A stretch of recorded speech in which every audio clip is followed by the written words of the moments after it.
Benjamin. How are you, mate? Good. On the other side of the planet. Well, you are. Last time. Yeah. I'm right where I'm meant to be. Yeah. When is it now? It's late February, and you got over here November.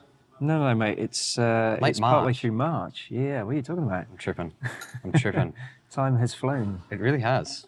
I think when you left Australia, it was probably late February, I know. isn't it? Well, yeah, that is true. I've been away 3 weeks now, so 2 weeks in the US, week over here with you, and Elle came over as well. Time does fly when you chunk your life out in 3 weeks, or we're just talking about how you're in Oz for 6 months last time. It's supposed to be 3 weeks, 3 to 6 weeks, turned into 3 to 6 months. Yeah. Well, that was November. You basically ended up over here. Yeah. Was when you actually moved here. Which was quite a mission, having left Oman, packed up your whole life and everything. This is true. Get back to the UK, see some family, find somewhere to live. And this week, being in the Netherlands, there's been a lot of people commenting that finding housing is really hard. So there's all those challenges of got a lot done in a short space of time, and that seems to have been a theme ever since then. Just cramming in as much as possible, getting stuff done. But it's all paying off. It's all we're getting where we need to be, and moving beyond that quicker than we thought. So it's all good. But you've just been chasing winter around the globe for the last year. Yeah, I know. It's my payback for 8 years of perpetual summer. Yeah. Then to experience, though, let's face it, the Adelaide winter isn't that bad, but the Netherlands winter is. Yeah. And we had surf in winter as well, which is always nice. Yeah. And that was all leading up to Gen 2 as well. Like, I think a lot of people didn't realize what a lot of your reason and your purpose and what you were actually doing a lot of while you're in Adelaide for that 6 months was obviously really getting a part of the team and learning a lot about the business and the brand and all the people that make up behind the scenes that, again, I don't think a lot of people realize how many people there are behind the scenes of 4-wheel drive. Learning about the product, but also it was like, that was crunch time for Gen 2. Like that 6 months you were there. Oh, it's crazy. Big time, crunch time. Testing. Finalizing the designs. Yeah. We've talked about a fair bit publicly that, Paul and I have been writing Gen 2s for like 2 years. Yep. But when you got there that 6 months before launch, it was really, the general designs had been finalized for most things, but it was still lots of little bits and pieces to sort out. The attention to detail, it just blew me away. I think we tested 8 different variations of the latch hinge design. Yeah. Just that alone should show people the attention to detail that you guys have gone. This works, but it's not as good as it could be. So let's just push it. And the testing, the R&D, just all the systems that you've had to put in place as well. It's just phenomenal. I could have stayed another 6 months and still had more to get out of it. But at some point, you had to release me into the wild, and here I am. But it was so much behind the scenes stuff and it was so hard because we're trying to test Gen 2 and get it up, those little final things. We're trying to put out videos and content and continue to support This Plus. And then we're also filming all this Gen 2 release content from a marketing perspective, but also an education perspective, and we put a lot of the time and effort into making sure that we've got really good content for everyone to learn about the product and learn about how it works and how it's retrofit onto all these different boards and all this different gear, testing. Like the whole board review video you did in the front room of 4-wheel drive and released as a 4-wheel drive board review, that was actually, you were writing all of that stuff on Gen 2, but also advising on Gen 1 stuff because that was what was publicly sort of available. Transition, And then going through that whole transition period of, testing one thing and I mean, it's a constant evolution. We're testing heaps of prototype stuff now, and there's all sorts of stuff we're always writing that it's not public knowledge. Yeah. Because that's the evolution of any sport. It's the same with all the Absolutely. foil brands. Yeah. But to be doing that level of R&D focus with a big release coming up, but then also improving all of the knowledge base on just the whole concept of foil drive, whether that's Gen 1 or Gen 2. It surprised me that going from Gen 1 to Gen 2, Yeah, it is more of a change than some people appreciate. for sure. Not only in the style of well, aesthetic for sure, absolutely. Power, yeah, all of the obvious. But in terms of riding style, it frees you up to be able to ride with so little compromise compared to the Gen 1. Yeah. But also you do have to adjust your style in terms of, yes, it's easier in some ways to get up on foil because you've got more power, but that we've realized has actually been an issue for some people who are expecting to just be able to go from Gen 1 to Gen 2 with no change to their style whatsoever, and they're having problems. And what we've figured out is that the extra power is causing them to ride nose up with the board, sink the tail as they're, as They're not because they've got expecting so the much power. lift and power. So we're having to reevaluate how we teach people. Yeah. And of course, then there's the issue of there are some people who have never used foil drive before. They come in with Gen 2 and they haven't been exposed to this huge, lengthy learning curve that we've all been through from the very beginning, And and a lot of early early adopters of early foil adopter drive. customers, yeah. And even for me, because you sent me out not the first, probably not even the second or third, but you sent, when I was living in Oman, you sent me a prototype Max and Slim. Yeah. And I was using it, having time of my life, giving you feedback, which I know that you already had figured out, but you were still making me feel good about doing it anyway. That was the only unit outside of Adelaide for a long time. Oh man, I'm so privileged to be able to have done that. That was so cool. But when I got to you in Australia, and you handed over these new batteries that are on a box. higher volt The toy system, box. I know, and I went out there and I was like, vroom, I was going, oh my God. That's they've right, done because the your impossible. original test ones that you got in Oman were not. They wwere all on the original 28 volt They were battery all system. 28 volt. They weren't 11S. Yeah. So that was a pleasant surprise. Exactly, and that was the same with like James, Casey, and Oscar, and Jeremy, and a whole bunch of other guys that rode Gen 2 well before public release. And then when public release came out, I remember talking to Jimmy about the video we did, like the big promo video we did with Jimmy, right on the time of release. He actually only got his Gen 2 gear a couple of days before we shot that whole video. And I remember him calling me on a Saturday morning going, dude, what did you guys do? This thing is a weapon. Like, it is not what I rode like 6 months ago when we were testing and stuff. I was like, no, it's come a long way from there. And he was already stoked on it back then, like you were stoked on it in Oman. But then what we actually ended up with, and again, that last 6 months, the refinement of lots of little parts, but then also the features that we added and the extra horsepower and the extra torque, the app, all of like the app was a whole, whole that's other a thing brilliant as well. addition. I mean, I would have been, and I think a lot of people would have been pleased with it on the 28 volt system, because there are so many other improvements other than the power. But the fact that you did make that leap, I mean, it's never going to future-proof it forever, because there will always be improvements, and you're always going to be striving for the improvements in all aspects. But that really was the icing on the cake, and there's something that I want everybody to be aware of is because I've heard a few comments of people saying, "Oh, foil drive have got ambassadors everywhere now." So well, we don't have them everywhere. They're doing a very good job, and they're not just there for show. They're for feedback. They're for helping us to improve everything. And what is so important is that we spent such a long time testing. The amount of times that Paul and you said to me, look, take this latest iteration and go and try and break it. And very rarely could I break it, but it got to the point where I thought, if I push it anymore, I'm going to be in danger of breaking me, because that ain't breaking.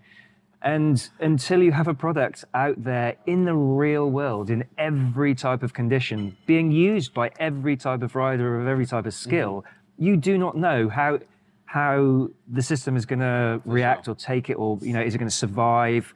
What's going to happen to it in all these different ways?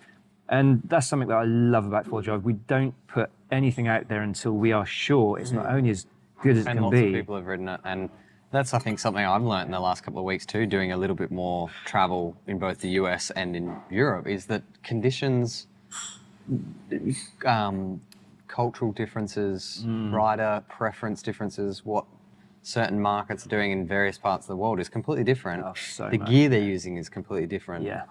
Going to, the Great Lakes sort of area in the US, and they've just got this ginormous lake and all this super consistent wind swell if there's wind about. It's fresh water. Yeah. It's yeah. a completely all the different lakes, of scenario. course, yeah. They're very wind orientated water sports, whether that's still then merging off into surfing, as opposed to Australia is very surf orientated with a bunch of wind as well. And we've kind of got a bit of both, but it's primarily a surf originating interest. Definitely. So different. And that's where these ambassadors all around the world, I think, as well as, being ambassadors for the brand, testing the gear, they're all getting, little bits and pieces ahead of time as well to test, and all these little changes we're making as we go and improvements. But they're also there to help build a community of people and a community of good knowledge. We can advise people. Yeah, we put a lot of time and effort into making sure the ambassadors are, and we want to be part of the solution as electronic products and assist products become more popular, to educate people not to be a dick in the lineup. Yeah. I mean, I think we are beginning to get that through to people now. And it's not that people are being dicks on foil drive. There are some people maybe that have been doing things that they shouldn't have been doing on e-foils, probably because the lack of their own awareness, because e-foilers are, generally speaking, I mean, I'm not trying to tar them all with the same brush, because there are some incredibly talented and very respectful, mindful people on e-foils. But for people who get on an e-foil because they don't have much skill or experience or knowledge, and they do something close to a lineup that the rest of us would know you shouldn't do. If people start seeing that, it's going to give us any motor-assisted foiler a bad rep. So it's good to see that there's some really cool riders out there who are saying, this is so good, but be respectful, be mindful. Yeah. We can now Mike foil in Pettigo's places video- where everybody else goes. Oh, Mark Pettigo's video this week latest, was unreal. He was, and I met him at FSRL, and he was like, dude, I didn't want to like this. I didn't want to. Eric said the same. It was Eric that was saying, I didn't want to like it, but damn, I do. Or, sorry, Eric said to me that it snuck up on him, and he was a naysayer, and he's like, it's just a replacement for a jet ski. Like, just go halves in a jet ski. And then he's like, rode it, and he was like, wow, shit, damn it. And then Mike said the same sort of thing, that he was, I'll try it out, but borrow buddies, and then in the UK as well. Actually love him. Tom Earl.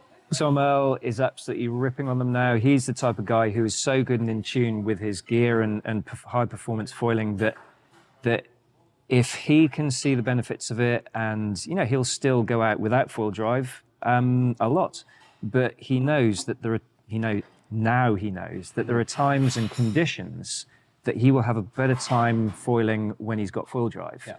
And that's the thing. You don't have to use foil drive all the time, but if the conditions are rubbish for everything else, then you're going to have a wicked session on it. The Generic Foiling podcast, Freddie and Liam, very, very, very skeptical at first, but they are absolutely frothing on it now. I mean, the list is endless, but all of those people that we've just mentioned, very, very, very, very much, and quite right too, are having this slant of let's be safe, not just for us, but for everybody else. Exactly. There are times when full drive is amazing, but there are times and places where it's not. Exactly. So let's just be sensible. And I think that is as a brand, that's what we're really trying to help get across to our ambassadors, so that they can spread that message more. Because it's one thing for us to say it, be courteous, be nice, don't be an idiot. But that only goes so far, coming from a brand of some, guys in Australia or the Netherlands saying, do the right thing. But when it's actually at the beach and you've got someone there saying, hey, that was an epic session, but dude, like, really, stay away from the lineup. We don't need to be here. Let's go find another cool spot. Let's all band together as foil drive guys. Go find another cool spot, or just calling people out in the water too and saying, man, you've just had 15 waves and then you just cut that guy off. Like, we don't have right away here. We're powered. You're getting plenty. Let the guy who's paddling in, and that's what we really want from our ambassadors, is to be helping us spread the message of we want to be part of the solution. Foiling is taking a lot more people out of a lineup anyway and creating more opportunities. That's its potential. Fun. It and really foil is. does make that even more so. Yeah. Sure, there will be some people that do the wrong thing and push the limits, or just straight out do the wrong thing.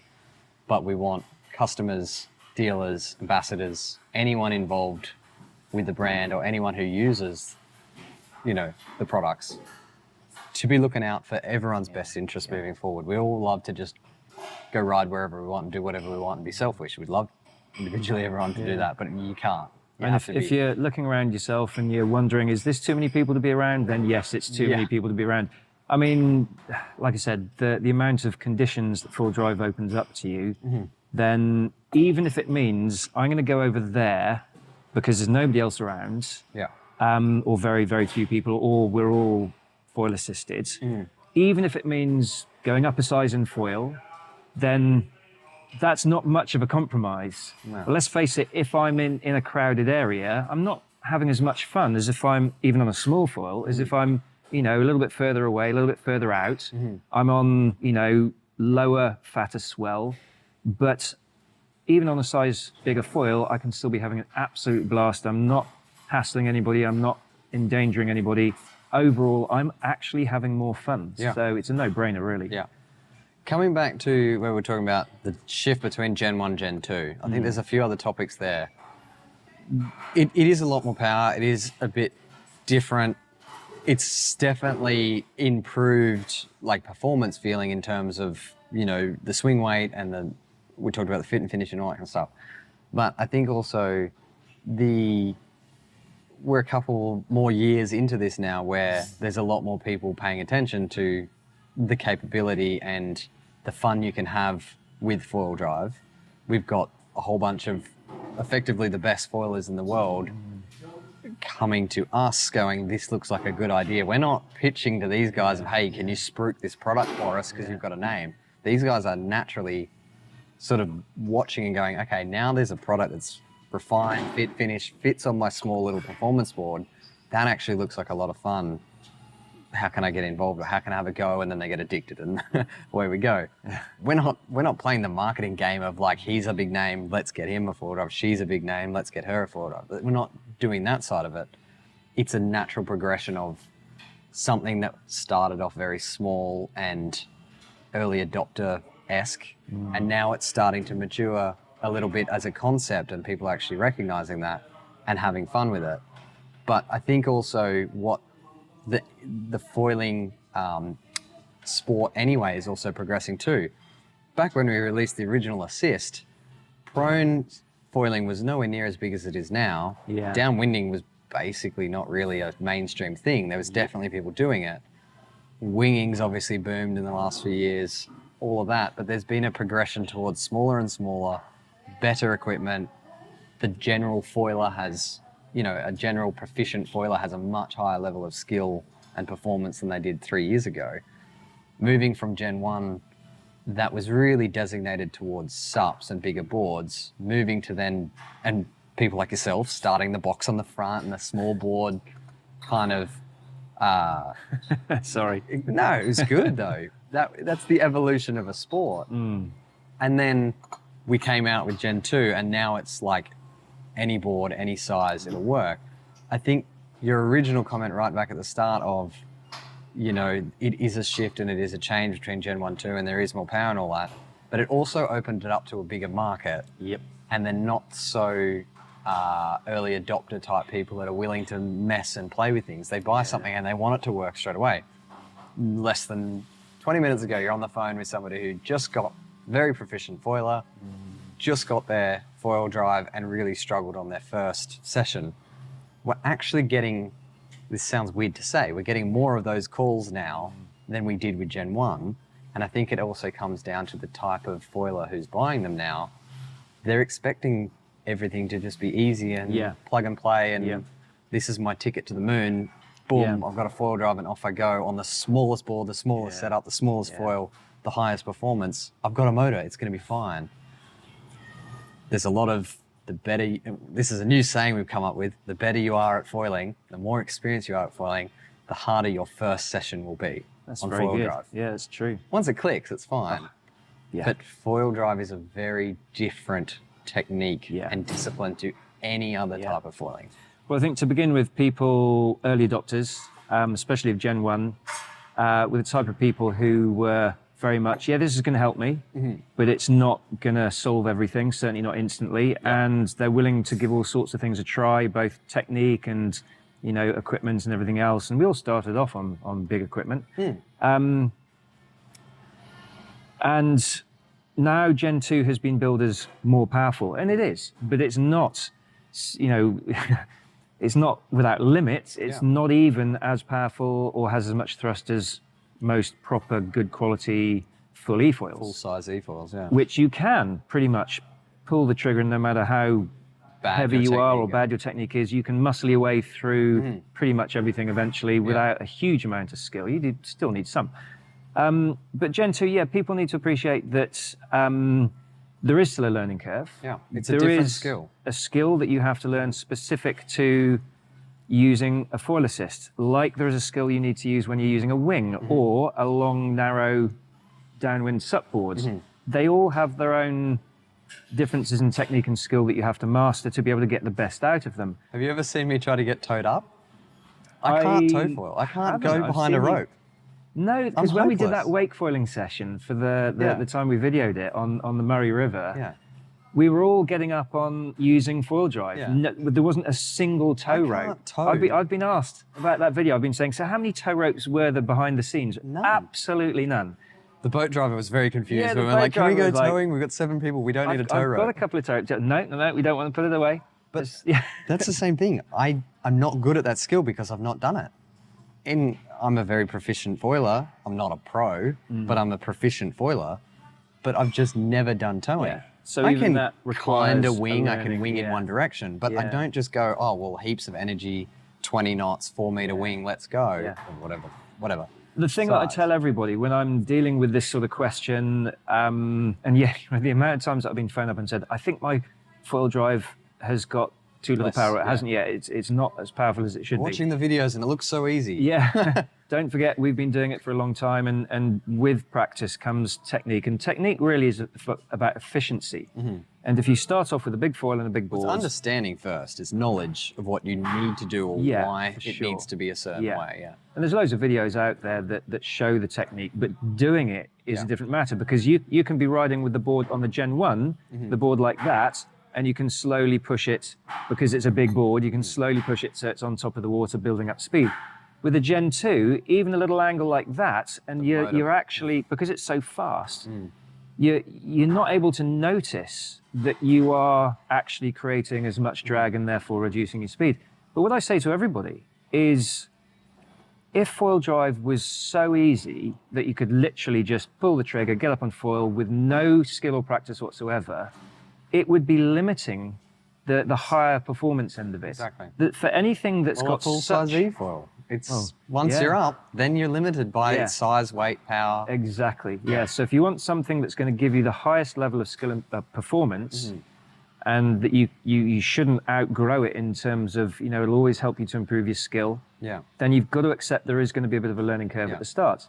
And I think most people figure that out pretty quick and realize that actually it's not going to be as well. They do progress quicker than they thought they would after their first session or two. And foil driving is not hard. It's not, when you look at foiling, you say, okay, yes, it's a more difficult skill to learn than other board sports or other types of sports. It is a difficult skill to learn, but it's not insurmountable, and plenty of people can do it, and most people can do it. Yeah. It's not like saying downwinding is really hard. It is a hard discipline, whether you have a motor, whether you have a jet ski to pull you in, it's only part of the picture. You're paddling, whether you're chipping in, whether you're doing it on a wing. It's difficult. It's a very difficult skill. Foil driving is harder, but it's not.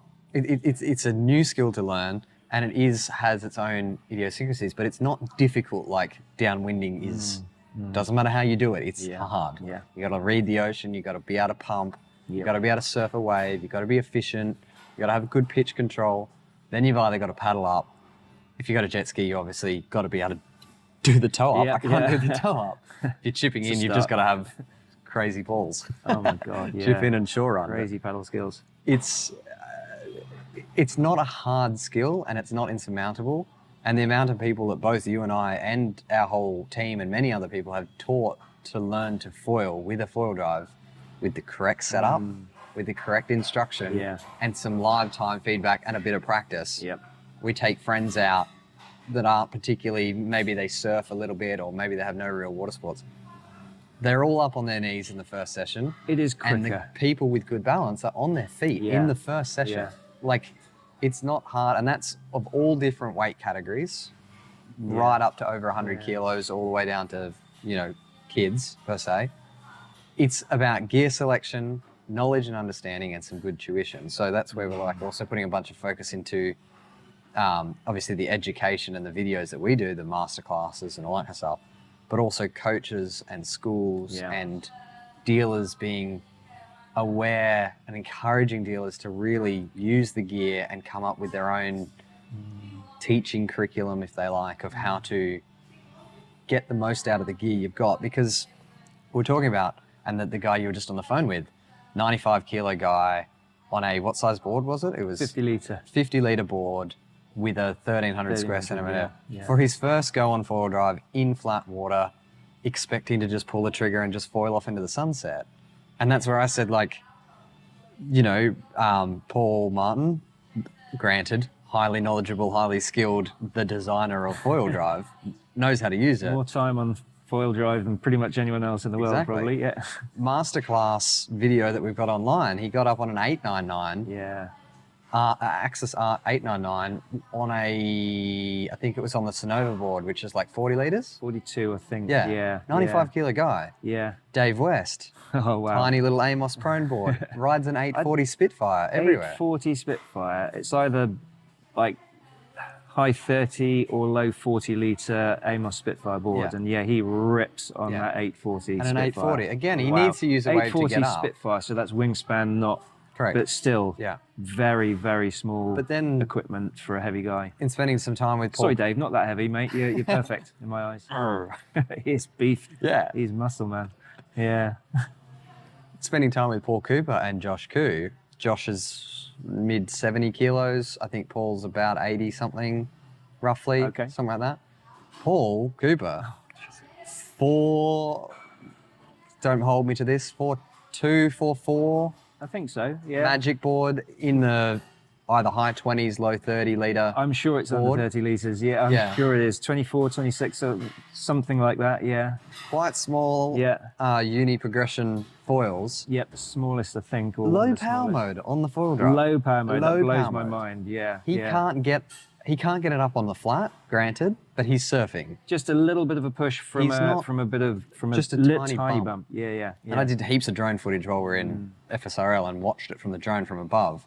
He can't get up on flat, he knows that, so he doesn't try and push it. But he finds putting the kit on low power mode, he actually doesn't need that much power to get on foil. It's an assist. This is, if we get back to your original question This is about... where the low power mode is Yeah. less power than an Assist Plus. It shows it's all about technique. Correct. It And really is so understanding- much is about technique and understanding of what you've got to do, and you can't notice what is helping or hindering you Yes. with small gear. Yeah. Start off with big gear, you can notice everything, every change that you practice. make, you can go, that helps or that is causing me problems. So you adjust everything until you figure it out. What's the time? I don't want to miss a flight. I'm just conscious 2:45. 3. 2:45. Okay, cool. We got a bit of time. That's all. Awesome. Okay. Yeah, we have to talk about Europe maybe for a little bit. It's all just foil drive. All right, so I think there's a lot of education. The whole summary of that whole discussion is don't go into this thinking it's a cheat code that you'll just be foiling off into the sunset on your crazy high It's an performance assist, not a cure-all. And it you will have help to you to do learn better. a new skill. Yeah. It's not hard. You just have to learn a new skill. And when you're learning a new skill, make your life easy. Go out and don't run straight into crazy conditions thinking you're going to have an amazing session first go. You might have an amazing session. You might have a shit session if you don't set up and have the right mindset for that first brand new experience. Because if you launch into a massive downwinder when you've never winged before and you take a wing with you, that will be a horrible time. Yeah. You've got to put on the training wheels. Oh my God, yeah. Learn the new skill. Some people take the training wheels off really quickly. Other people need them for a little bit longer. It's not hard, just my the right first mindset. ever session with full drive, the original assist, was a disaster. Honestly, I was so pissed with myself at the end of it because I knew that I was doing something wrong. I just couldn't figure it out. It really frustrated me. 20 minutes, less than 20 minutes, battery was all done. And I was, in my mind, I'd bought this relatively expensive bit of kit. To me, it was the end of all my problems because I was, very small conditions in Oman, trying to teach myself to sup surf. I was winging fine at the time. So I knew I could foil, but it was just getting up, paddling up. And I had my balance all wrong. I wasn't leaning forward as I was accelerating. I wasn't transferring my weight. And at the end of that first session, I was so, what's going wrong? It's not the kit. I knew it wasn't the kit. What am I doing wrong? Next session, the next day, about halfway through, it all clicked into place. And it was all about just feeling, trying new things, feeling what happens if I put my balance here, what happens if I move in this way, what happens if I do that at the same time. And like I say, yes, it's hard. It can be hard to begin with, but it rapidly gets easier and easier and easier. And then, my God, Once the it rewards clicks, are just so, I clicks, still haven't you're on. found the limits of what it can help me with. Yeah. All right, Europe. Yeah. So you come over in November, there's a bunch of just like time with getting your life set up, moving over here, getting all your gear, finding somewhere to live, everything. Yeah. All that kind of Yeah. stuff. Then a bit of travel. Yeah. few places. Visited a few key stockists on the way here. Yeah. Went to Spain. That's to right, it visit, was a full yeah, journey here yeah. too. Wind Paradise in Spain. We went to visit, Dubai. Chubby. That's true. Oh wow. Yeah, I went How time flies. to Dubai first. So Australia visit, to Dubai. Yeah, the full drive stock is there. Bengen, a really good friend of mine, and Sean. Yeah. That's Windward DBX. Yeah. DXB. Sorry. Then to Europe. Sean does a whole bunch of videos and Yeah, he's putting up foil some and really water. cool stuff now. Yeah. Oh, Foil and every water, time I yeah. see one of his videos, I'm like transported back to my time in the Middle East. Yeah. They've got such a good crew there, and the conditions at Kite Beach Centre, it's just, when it's on, it's on. Yeah. There are certain spots people don't realise, but the UAE don't has got a think about lot it. of really, really good spots, and it's just, it's like paradise pretty much. I mean, it gets a tad on the hot side in summer, but that aside, the rest of the year is phenomenal.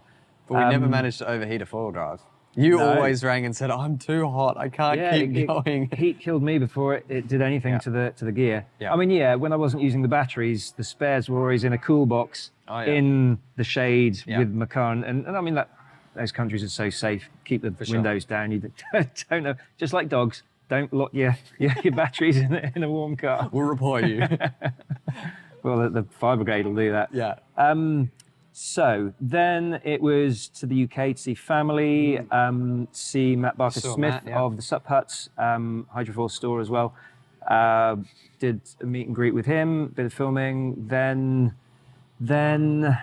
I think I went to the Netherlands. Yeah, you came Then to the I did Netherlands for a bit. Portugal. Went to Went Portugal. to see Nazaré. Olivia. Well, sorry. so I went to see Mike Zed. Yes. Then that was such So a cool much. session. I Yeah. loved my time with Mike.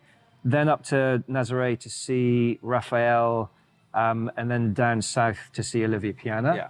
So Mike Z And is Jet Surf Nation. Jet Surf Nation. YouTube, Yep, yeah. YouTube fame.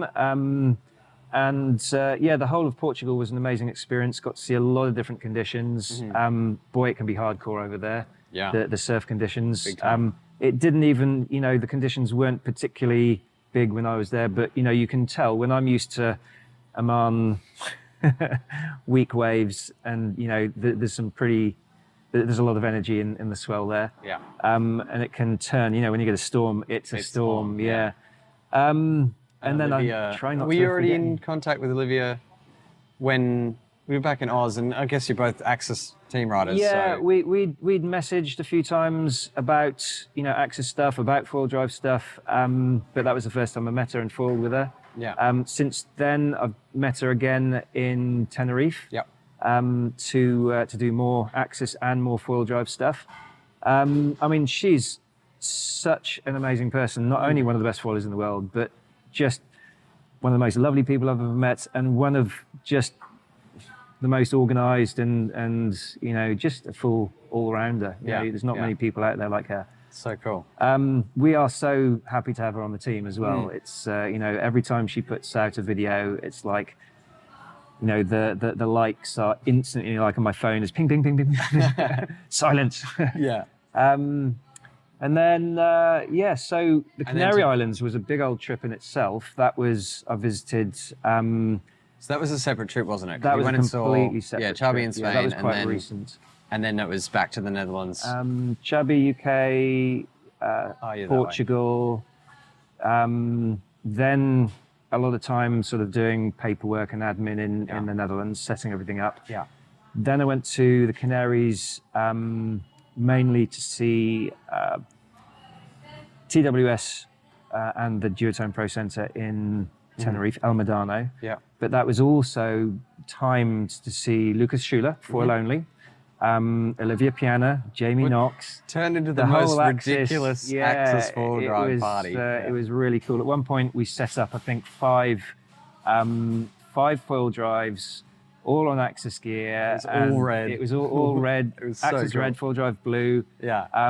It was a fun time. It was hectic because we had so much to do. Because that was the shoot really shoot for the 11. We were combining a lot of things. Yeah. There was the shooting some of the promotional material for the release of the Spitfire 1180. 1180, yeah.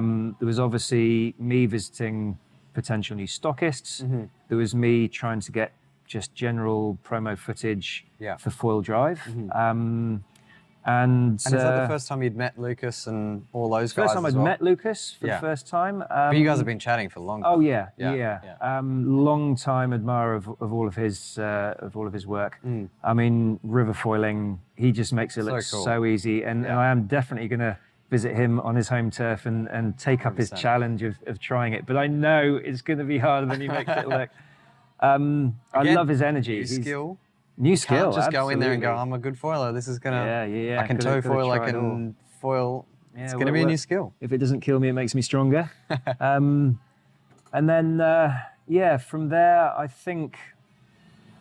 know I'd done a mini tour of the south of England, just seeing a lot of people on that south coast.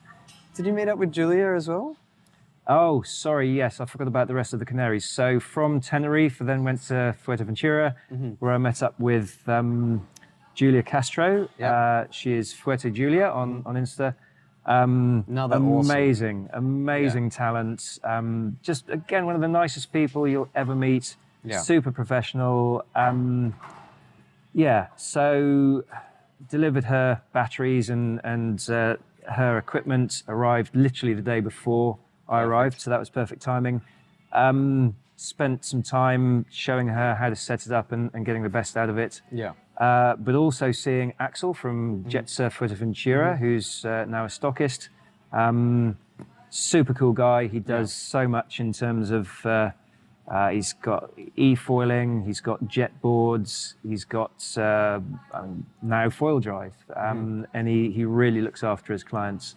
As well as Magma, which is a more sort of traditional surf based foil shop, which is again they're another stockist for us.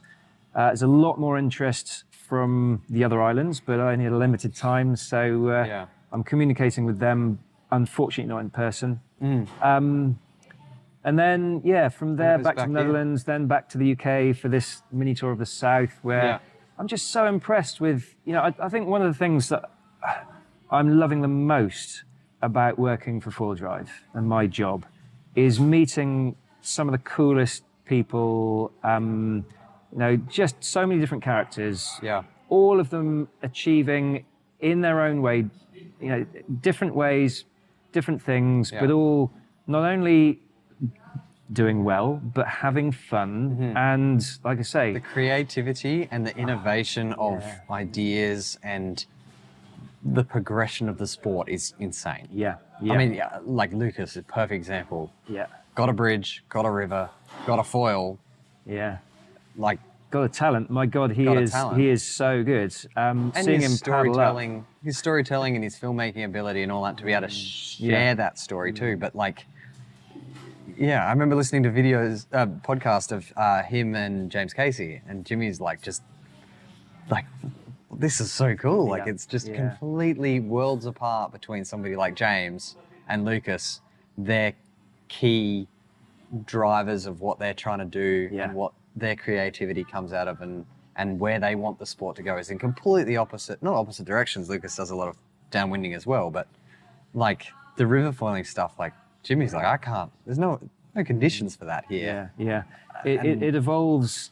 People can make foiling into what they want. Exactly. And Lucas had a unique thing going on. He's now expanded his talents, like you say, into downwind. He can now paddle up without foil drive with his paddle in reverse. So he's actually got the blade up, holding the blade up there, and he's just got the hand. I'm thinking, why is he doing this? And I get why he's doing this, because it's a challenge. It's showing people that once you've mastered the skill, anything is possible. Yeah. But get this, he also enjoys, he's got all that talent and skill, but he still enjoys and finds conditions where foil drive is of benefit to him. And that's why, like, as I said before, some of the best foilers in the world, especially in the surf foil kind of realm, some of the best foilers in the world are seeing foil drive now as another part of their quiver for some areas and some conditions and some days is just the most fun they can have on the water, or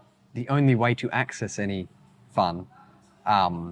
Mike Pettigo's video, that's a tiny little day, no breakers, and he's like, there's no way I'd even paddle out on a day like this. You could take the ski out and whip into half a foot ankle slappers, but you're just not going to bother. You're like, you know what, I'll go play with the kids today. Hassle. Yeah. I mean, your first day here, I picked you up from the airport Thursday morning. We caught up. We did the essential emails and Straight to the beach. straight to the beach because of Ben's Broken wing. Yeah, dislocated shoulder. You took one for the team on and drone manned the duties drone. again. Yeah, and I went and we both got to the beach, and I was like, We're here now. there's nothing. There's Get in the nothing. water. Yeah, but with the Spitfire 1180, even on the tiny little 4.5 32 liter Axis prone boards, and obviously full drive max with the power battery. Yeah. I had such a good session. We actually timed it quite well. The tide was coming in up over that second, like, sandbar. there's the and thing it actually about got better and better. And looking back on the footage, you're like, it's actually a pretty fun little session. I could have gone down in that second half of the session, down to foil size, maybe even down to the 1030, but the 1180 was able to cope with it still. It didn't just cope with it, it dealt with it really well. Yeah. And I had, I think, just shy of an hour, and I still had 40% of the battery left because, you know, you're able to pump, even with the max and the power battery. You're able to pump around, still link waves, sometimes using the motor, more often not. It turns a day that I could not have caught anything into such a fun session. There was no one else out. The only people out on the Literally beach no were one. walking their dogs. Like, unless you were, I mean, there was no wind.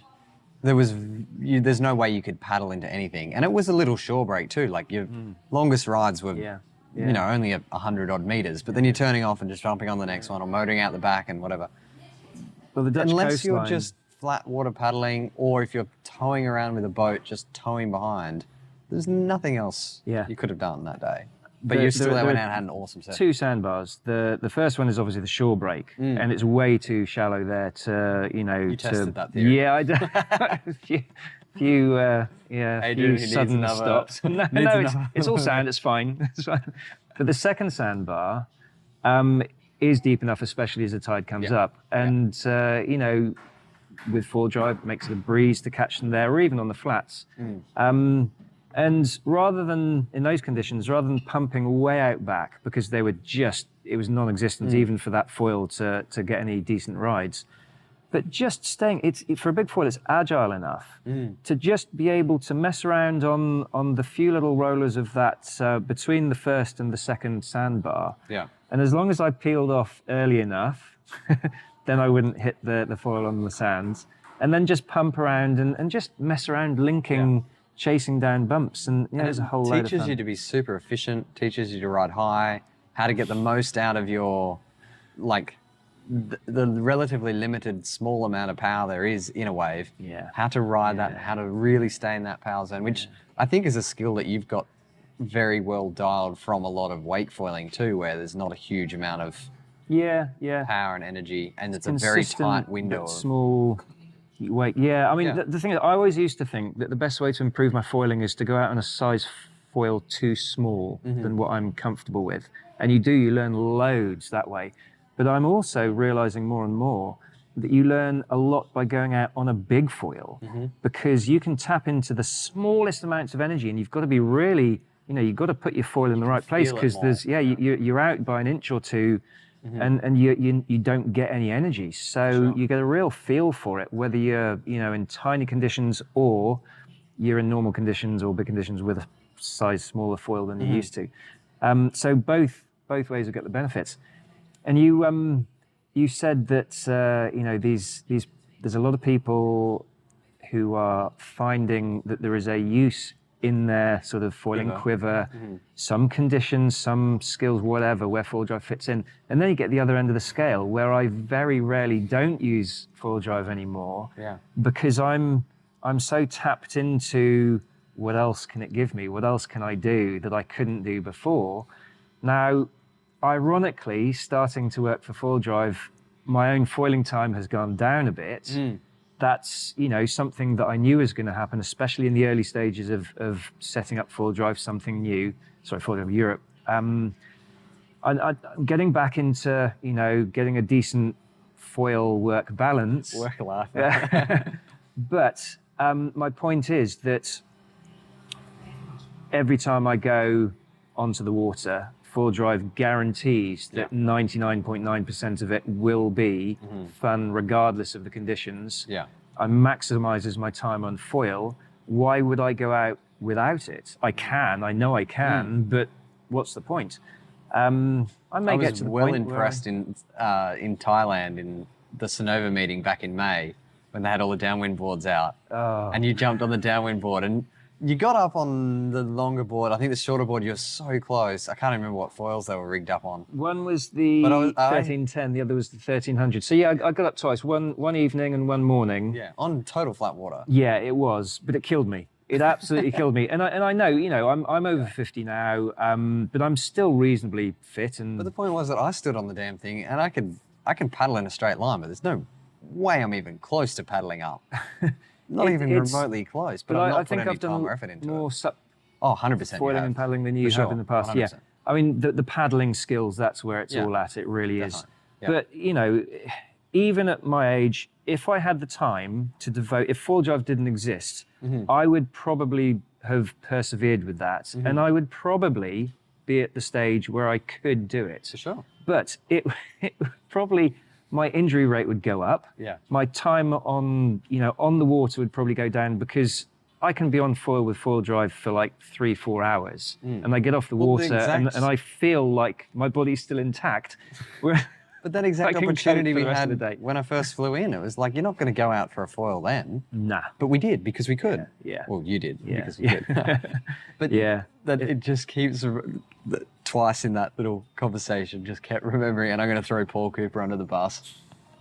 Leading into the FSRL event, I'm like, dude, are you going to go in the race? Like, we knew leading into that competition for this year, we weren't doing a foil drive category. It was a bit late in the piece to organise it all, and with some of their approvals and all that kind of stuff with the council, it was, we'll come and we'll be part of the event, but no foil drives allowed in the actual race, and we're cool with that. Understandable. That's fine. It was awesome to go and see the talent there.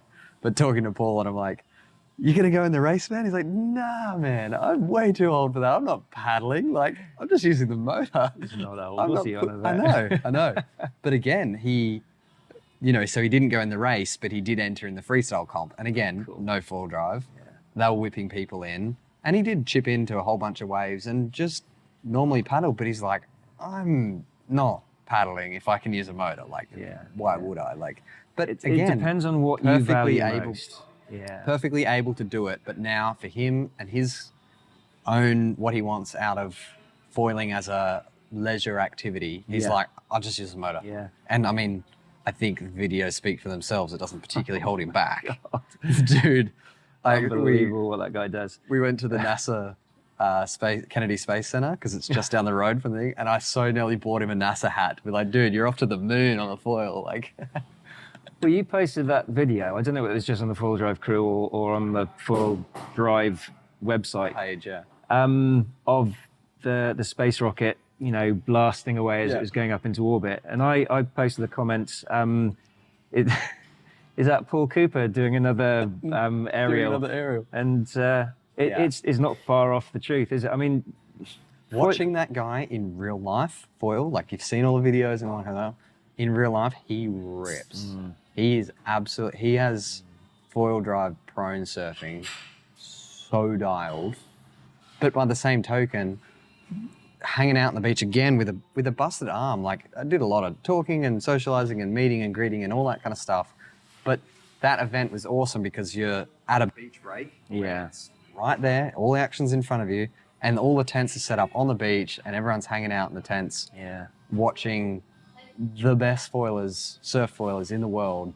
The race was chaotic, absolutely chaotic, but so awesome to see the talent and the skill of true watermen reading the ocean, chipping in, and in a race environment, and then follow that up the next day with just pure steez, skill, you know, just how the level of skill and talent in foiling and surf foiling now is crazy. Well, you played the video from last year straight after we watched the video from this year, and the level that it stepped up. Oh my God, it's like last year was impressive, but this year is like off the scale. And it was very funny at this event too. You know, I think Caitlin, who works at Foil Drive and is my partner, I think she summed it up very well on one of the flights home, that it was one of the first big events that Foil Drive felt very a stamp of approval from everyone at the event. It was, again, there's no one riding in the actual event heats and categories and all that kind of stuff. But we were in all the lunch breaks, and the guys were going out on the side, outside of the event space and all that kind of stuff, and riding and foiling. And again, all these like best guys in the world are all going, geez, that looks pretty fun. They're all waiting to get a toe in for the comp, but these guys are Well, if you're talking about a stamp of approval, I know at the FSRL there wasn't a Foil Drive category race. Yeah. But there are going to be this season. Let's talk about oh my God, there are going to be some events where they are going to have a Foil Drive category. It's going to be so fun to see how this evolves, because there's already been races with Foil Drive categories. This is true. Yeah. I mean, thinking up of the possible rules or race categories for Foil Drive, you know, with even thinking about this was just the other day again. You're thinking about, well, if we were to run like a flat water pumping session, how do we do it? Maybe everybody would just be able to get up as many times as you like, but you're not allowed to use the motor at all when you're on foil. There's issues about how would you regulate it, you know, as you get up. How long does it take how long to get up to speed before you pop? We'll have to figure out some clearly defined rules. But yeah, I mean, there are going to be some races this year that will have Foil Drive categories, and that is going to increase because people see the value of including them. They are a valid... I think Jeff organised the event. Jeff Chang, one of our dealers, Wet Feet in Hawaii. Their local race, Giampaolo. No, it wasn't Jeff. Who was it? One of their local races, they put a Foil Drive category in. Giampaolo was the only person who raced it this particular time round. But now that people are like, oh, there's a Foil Drive category, I can actually be involved in this. And this is in downwinding. Then that's going to open up the sport and the racing to more people who can't paddle up. Or as soon as you add a race to it, the intimidation factor of you've got to perform, you've got to do the run, you've got to make the run, there's everyone there, there's pressures of just everyone watching and being around. But if you can, like the Sydney downwind race that I did, there's absolutely no way I would do that race without a foil drive, and especially in the conditions that ended up being the case. Right. I made the full run. I came down a whole bunch along with everyone else. I was by no means at any stage felt like I was the same caliber as foiler as a lot of the people at that event, because they're all paddling, and doing that race without a motor in the conditions we had was like hats off to everyone who finished that race. It was insane.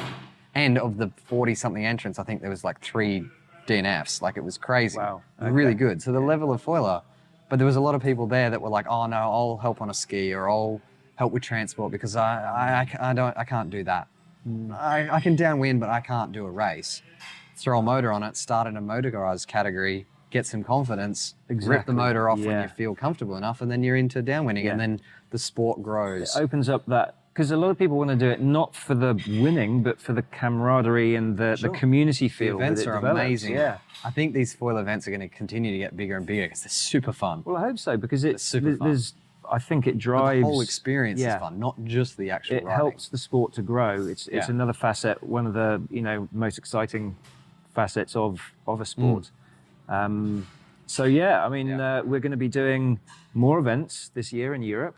Because the Barcelona downwind race, that was going to have a foil drive category? Yes, there is. Yeah. Barcelona foil subsurf. There is a foil, not Which just is a foil May. festival, but a festival in, I think it's 15th to the 19th or the 17th to the 19th of May. Yeah. That's going to be a real fun event. But we've got events all over Europe, and we're gonna. What do we got? We got Paris. There's Wing Paris. Barcelona's downwind Barcelona, race. There's Feyman. Feyman in Germany. North Germany. Foil event. There's a whole bunch in the UK. Yeah. Off the top of my head, what are the others? There's more in many countries within Europe. Which we've got an events page on the website now too. Which we haven't uploaded all that stuff on there yet. Because we're still trying to plan. We want to plan it properly. We want to make sure that we... See ya. We want to make sure that we go where we say we're going to go. Yes. And it's all planned properly. But we're going to be increasing the level of events that we attend. Because it is so cool to be involved in the community. We're not just a company that's designed something, got trying to make it, and you throw it out in the market and say, here you go, here it is. Yeah. We genuinely love this sport and love being a part of it. And we learn a lot from hanging out with people on the beach, and they go, have you thought about this? And you're like, no, I haven't actually. And then eventually it rolls through R&D. We get a lot of inspiration from riders, and we're not a brand that is just what Paul and I want to ride is what everyone else gets. Like, so many of the little features and upgrades and stuff we're working on and projects we get involved in are inspirations taken from everywhere. Yeah. Foil Drive family is growing, and so far it's a real pleasure to be a part of. Yeah. So for Europe, obviously there's visits to those countries we just talked about, but also hopefully Italy coming up soon. Definitely Italy. Yes. Which our ambassador there, Andrea Di Paolo, has been doing. It's been amazing. Job. Such a big help. Then I mean, from south down in, I'm going to pronounce everything wrong probably, but down fairly close to the south of Italy is Bari, and then Rome, Tuscany area, so reasonably close to Florence. I think then Lake Garda. Yeah. So that whole sort of you can draw a straight line pretty much. Down, which goes through all of those locations. And again, a lot of this is just experiencing local areas, meeting local people.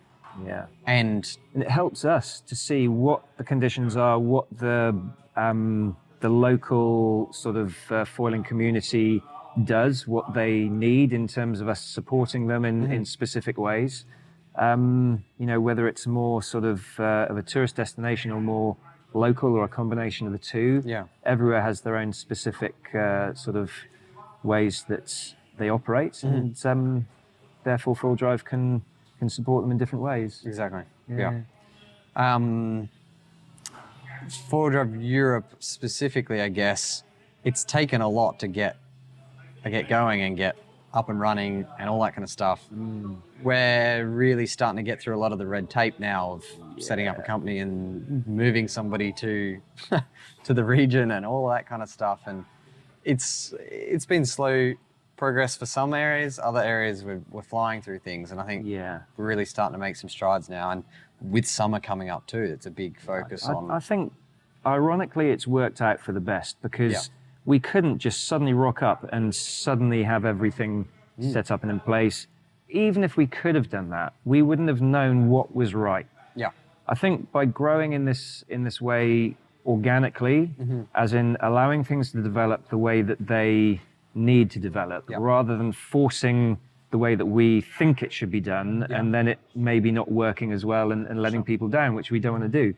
So I mean, we've been in the kind of lucky position of demand outstripping the supply, which has brought its own difficulties to us and frustrating wait dealers, times for other customers. But what we haven't done, I think I confidently say, what we haven't done is made any false promises. We haven't said anything misleading to let people down. We've been very straight and upfront with people. This is the situation, and we've worked with them to try and make it work. And now, like you said a bit earlier on in this conversation, we've brought that lead time right down, and very soon now we'll be in a position where we can supply exactly as demand dictates, which will be an amazing position to be in. Because my biggest, cause of, well, I have sleepless nights, but the biggest cause worry that I have is, not wanting to let people down. If people make an order and I'm going, oh, you're not going to be able to have that for 2, possibly 3 months, and now it's like, you know what? You're going to be getting yours 2 weeks earlier, or do you want yours a few weeks earlier? And it's a really cool position to finally have cracked that. Again, the amount of, I don't think anyone will ever truly understand or recognize the amount of effort that has gone into from behind the scenes, from the whole four-wheel drive crew behind the scenes. Again, this is not a snap your fingers and there's just voila heaps of stock. It's not a supply chain sort of problem of being held up by external manufacturing and all that stuff. We do this stuff ourselves for lots and lots of various reasons. Some have pros, some have cons. But it's to be able to be, to have a product that we know and we trust and that we are happy and comfortable to send out into the world. Again, as you said, not making any false promises. And that we can be, it comes right all the way back to why Paul and I started this business, is that we really enjoyed the sport ourselves. We really enjoyed having the assistance of something like a four-wheel drive. And then people around us wanted one. You saw it on the other side of the planet and wanted one. And we didn't want to, it's just helping more people get out and have fun and enjoy the thing that we're good at, which is making something like this. And we just want that to be spread around to as many people as possible. Completely. It's. I want to go back to something you said just not too long ago. You said full drive is still being made in Australia. It's hand built to a certain extent. Okay, components come from some Australia, some all over the world, but all the units are built in Australia, and it's not just a cheap factory production. And that's. And I have 3 containers of those plates, and then we just you can't sit back just and go foiling. click fingers and order them. And that's not only its strength, but it's how it has to be. Four-wheel drive is as good as it is because it's painstakingly built to within specifications that cannot be easily mass-produced. And that's the reason why there has been this long lead time. And I think, like I say, that's its strength, because if we produced something that was based on it being easy to manufacture, therefore was cheaper and quicker to get on the market, then we could flood the market with the damn things, but it wouldn't be as good. Wouldn't be as good. They wouldn't last as long. We couldn't back it the way that we back it.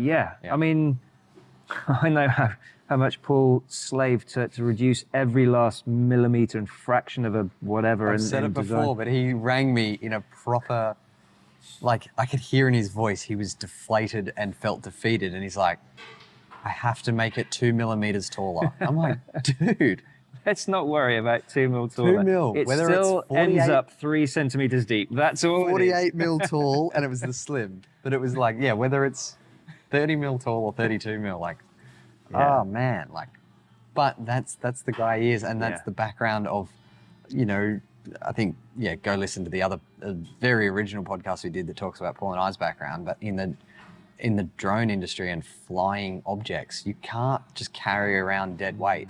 Yeah. So when it comes Yeah. all the way across to his obsession with absolute, not bare minimum, but absolute refinement and efficiencies of everything. Yeah, And that's where, like, you know, things like the shitty tape jobs people do, or not putting the cable guards in, or curling the cable at the side. Paul's just like, There's a crease on that tape. exactly. But that's his absolute obsession with, Yeah. and it's like foiling. Some people, they get one little scratch or gouge in their wingtip or a tiny chip out of it, and it's like end of the world, throw it out, get a new one. This won't be as good as the rest. And other people, you look at their foils and you're like, whoa, Yeah, that I foil's know. ruined. But they're like, Paul Cooper's Like foils are, sandpaper. Paul Cooper's foils are trashed. Are they really? And he now that rips. surprises me. Well, he does. You're absolutely He right. rips. Yeah. His foils are trashed. I I'm mean, they're all shocked. prototype gear that and he's foiling twice a day, every single day, Yeah, all yeah. day, every day.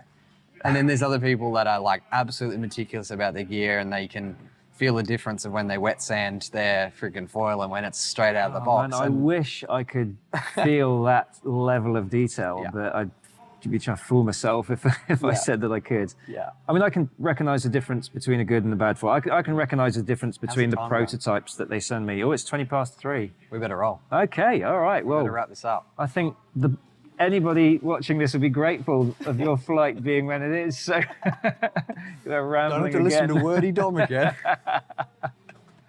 Well, you know, there is a later flight if you're on the bump. I'd just stay here. Yeah. But we didn't really touch too much on foiling in general and opportunities in the Netherlands for you, but I think there's, Very briefly, downwind and conditions Yeah. are absolutely awesome. Yeah. I mean, the whole coastline, super safe, super consistent. Yes, the water is mud brown and a little bit on the chilly side, but seriously, I'm loving it. I really Yeah. am. And I'm actually quite pleasantly surprised by how many opportunities there are for surfing. Depending on the wind direction, it'll push the swell. You can find places where the swell, it's not perfect rolling sets coming in, but there's enough yeah. opportunity for prone foiling to satisfy me. So, But if you're in Europe and you want to go foiling with Dom, you know send where him I a am. message. And we'll get him around. That's the point. We want to be part of the Yeah, I'm in part of St the Mary's, scene. Adelaide. Yeah, we want to be part of the scene. Want to be around. We want people to, enjoy lots the of, experience. Lots of demo events coming up in Europe this season, but obviously there will be a hell of a lot going on in the Netherlands the Yeah. whole time. Cool. Let's Awesome. go get a plane. Cheers, dude. Sit on a plane for many, many hours. Let's get out here.